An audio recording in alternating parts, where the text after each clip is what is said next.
میمونه تو بغل بودا خوابیده. یکی از زیباترین ساحل‌های کل تایلنده. Go swimming.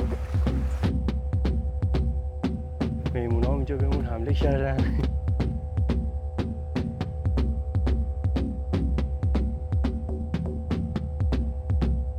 خرچنگیه.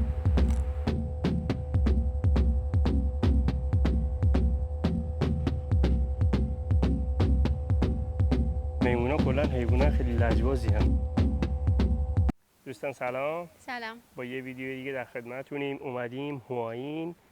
هوآیین معروف به ساحل ماست سفید، همینطور که می‌بینید شنای سفید کنار ساحل. خیلی ساحل خوشگلیه، تو کل تایلند اینجا خیلی معروفه. و قبل از هر چیزی هر کی میاد هوآیین میره کوه میمونا رو میبینه. یه کوهیه که کنار ساحل، همینطور که میبینید پر از میمونه، میمونای خطرناک. میخوایم بریم بالا، یه بودا هم هست، بریم ببینیم وضعیت چطوره. امیدوارم میمونا حمله نکنن وسایلمون رو ببرن.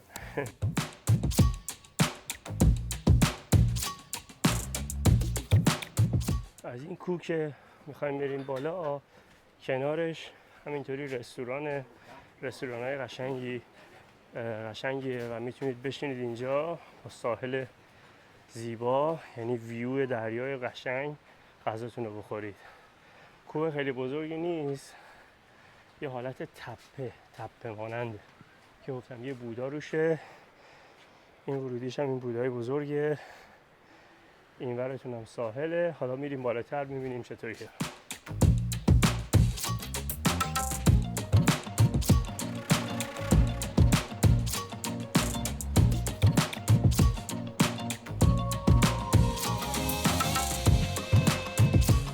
یه همچین پله‌ای هست، خیلی نیست، فکر کنم بیشتر از 200 تا پله هم نشه، باید بری بالا. ما اولین سفرمون با مارینا 4 سال پیش اومدیم اینجا هوآیین. خیلی جای قشنگیه. میمونا هم اینجا بهمون حمله کردن. الان یه میمون اینجا نشسته رو پله. بذار دوربین قایم کنم نگیره ازم.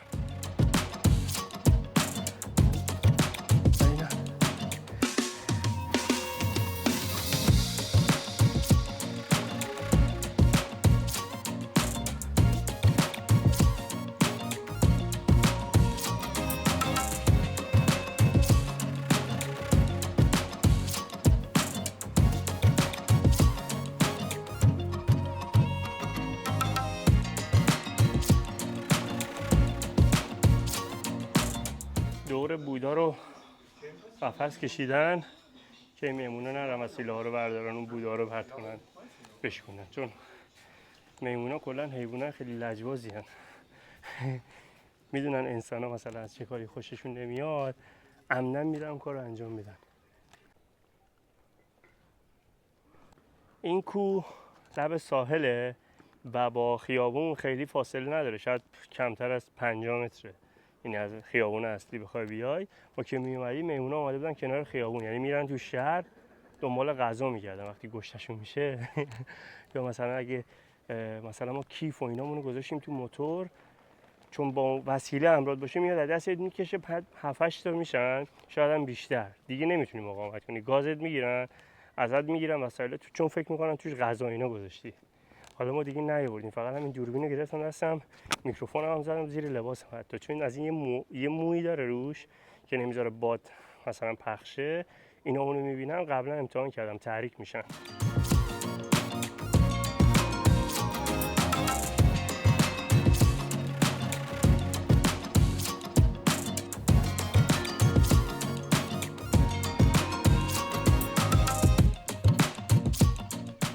تو ویدیوهای قبلا گفته بودم که شما بدون لباس نمیتونی بیای بودا.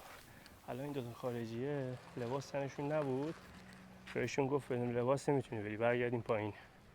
دارن برمیگردن. مارینا همیشه شلوار میپوشه، میمونه دارن پشت سرمون میان. این سری نپوشید، بعد بریم. بده گوشی رو قایم کنم. 4 سال پیش ما اومدیم اینجا، همونطور که گفتم کلی عکس گرفتیم اینجا. حالا عکسش حالا میذارم ببینید، قدیمیه. ما اومده بودیم، خیلی هم لاغر موغر بودیم. خیلی جای قشنگیه. اومدید هوآیین حتما بیاین اینجا و این ساحل زیبا، شاید 2-3 کیلومتر ساحل خیلی معروفه تو تایلند. این ساحل همه میان اینجا و لذت میبرن.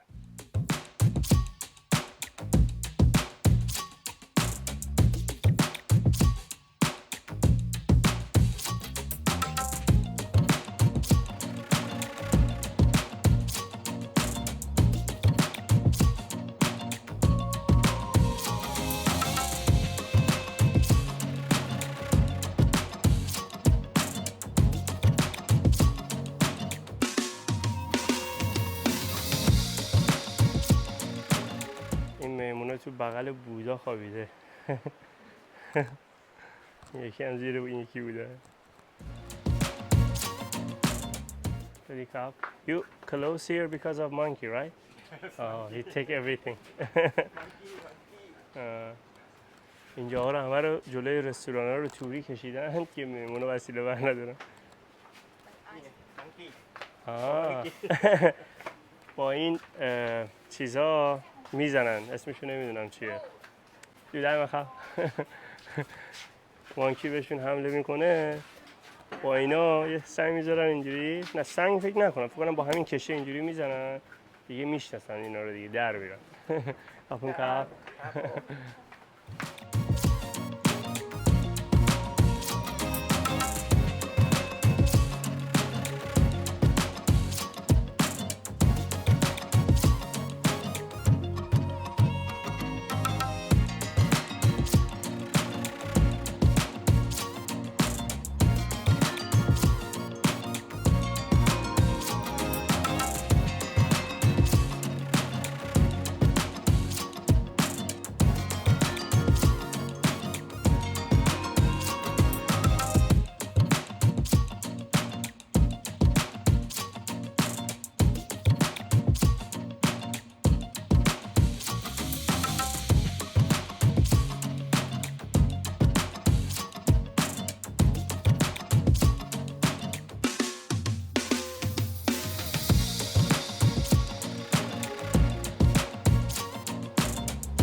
میمونه دارن شنا میکنن.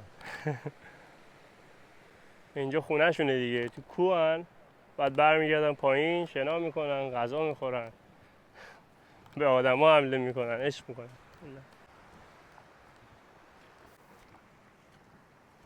دریا اینجا میکشه عقب، جزیره میکشه عقب، بعد دوباره برمیگرده غروب بالا، بعضی وقتا متفاوته. بعد اینجا این سوراخ‌هایی که میبینید خرچنگیه، پر از اینجا خرچنگا میرن، ماسه رو سوراخ میکنن میرن این تو. ببینید من میبینمشون اینا، ببینید میره پایین. این ساحل واقعا زیباست، اینو جدی میگم، یکی از زیباترین ساحل‌های کل تایلنده. و اگه شما علاقه دارید به آببازی و دریا رفتن و آفتاب گرفتن و یا بازی‌های دریایی، بازی‌های آبی مثلا جت اسکی، قایق سواری، اینجا خوراک این کاره و فاصله زیادی نداره با مرکز تایلند، یعنی که بنکوک. تقریباً 1.5 ساعت تا 2 ساعت میتونید. 150-200 کیلومتر از پاتایا، 200-250 کیلومتر از بنکوک هم 150 کیلومتر تقریبا. یعنی ون داره، شما میتونید با مثلا $2-3 تاکسی میارتتون اینجا. هتل‌های خیلی خفنی هم هست، میتونید هتل اجاره کنید، 1-2 روز 3 روز اینجا وقت بگذرونید. Very good water. This water very hot and actually is very clean. I saw like this water only on Krabi or Phuket. Around Bangkok, Pattaya no have like this clean water. Go swimming.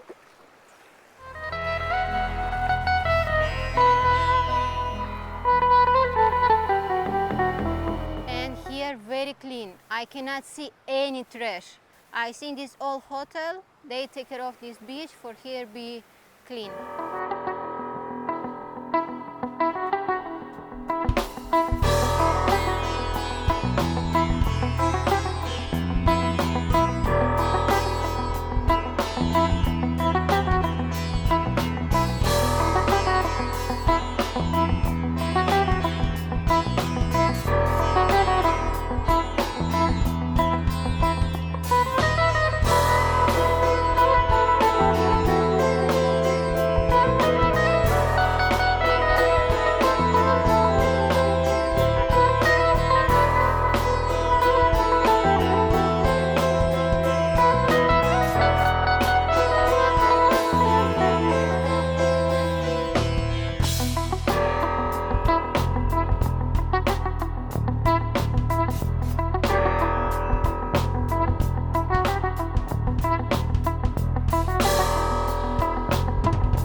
خیلی ساحل قشنگیه، دریا خیلی آرومه و میگم پر از توریسته، میان جت اسکی سوار میشن، قایق سواری میکنن، اسب سواری میکنن تو کنار ساحل مثل شمال توی ایران. اسب هست، اسبای خیلی خوشگل، مردم سوار میشن و لذت میبرن.